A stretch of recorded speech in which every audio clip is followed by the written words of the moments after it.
독도 영유권 강화와 입독의 간전을 위한 독도 관련 사업들이 수년째 제자리 걸음입니다.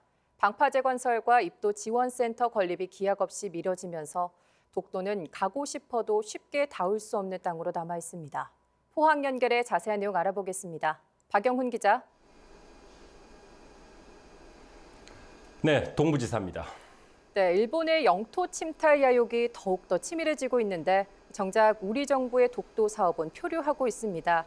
쉽게 이해가 되지 않는데 이유가 뭔가요?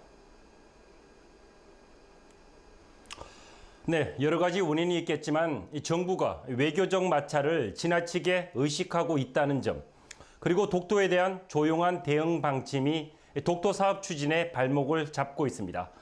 일본의 독도 영유권 주장은 단순한 영토 침탈 야욕을 넘어 대한민국의 역사를 부정하는 행위입니다.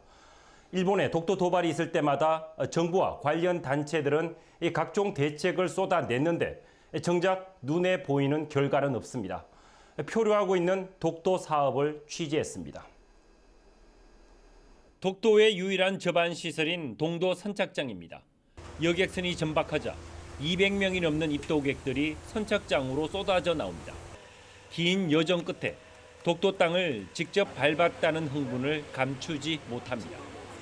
육지에서 울릉도까지 100길로 서너 시간, 다시 독도까지 1시간 반 넘게 달려왔지만 정작 독도에 머물 수 있는 건 30분 남짓. 이 자연 경관을 훼손시키지 않은 범위 내에서 국민들 편의 시설을 좀 더 확충했으면 좋겠습니다. 체류 시간은 30분밖에 안 되니까 되게 짧고 거의 그냥 진짜 찍고만 가는 수준이니까는 조금 더 체류 시간 길었으면 좋겠고. 그래도 이번 여객선을 탄 관광객들은 운이 좋은 편입니다. 높은 파도로 독도에 내리지 못하고 돌아오는 회항률이 20%가 넘고 기상 악화로 여객선이 아예 결항하는 날도 부지기수입니다. 하지만 여객선의 안정적인 독도 접안과 입도객 안전을 위한 독도 방파제 건설 사업은 중단된 상태입니다.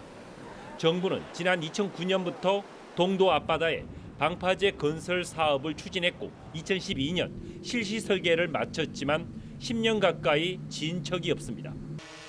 대표적인 독도 사업인 입도지원센터도 마찬가지입니다. 입도객들과 독도에 상주하는 이들을 위한 지원센터 건립은 국회가 예산까지 반영했지만 정부는 지난 2014년 사업을 보류했습니다. 독도 생태연구센터와 해양과학기지 등 나머지 독도 사업들도 예외 없이 제자리 걸음인데 표면적인 이유는 독도 환경 보존 등입니다. 독도를 방문하시는 분들의 안전관리를 위해서는 방파제하고 독도 입도 지원센터가 꼭 필요하다고 생각합니다. 중앙정부를 설득해서 예산 확보가 될 수 있도록 최선을 다하겠습니다.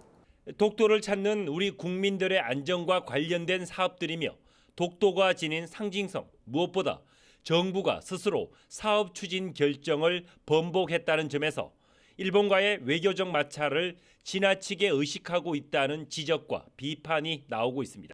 독도에 대한 실효적 지배를 강화하기 위한 여러 가지 좀 정책적 고민, 그리고 과거에 이미 결정된 사항에 대해서도 좀 우리가 실행을 함으로써 우리의 독도에 대한 의지를 좀 보여줄 필요가 있다.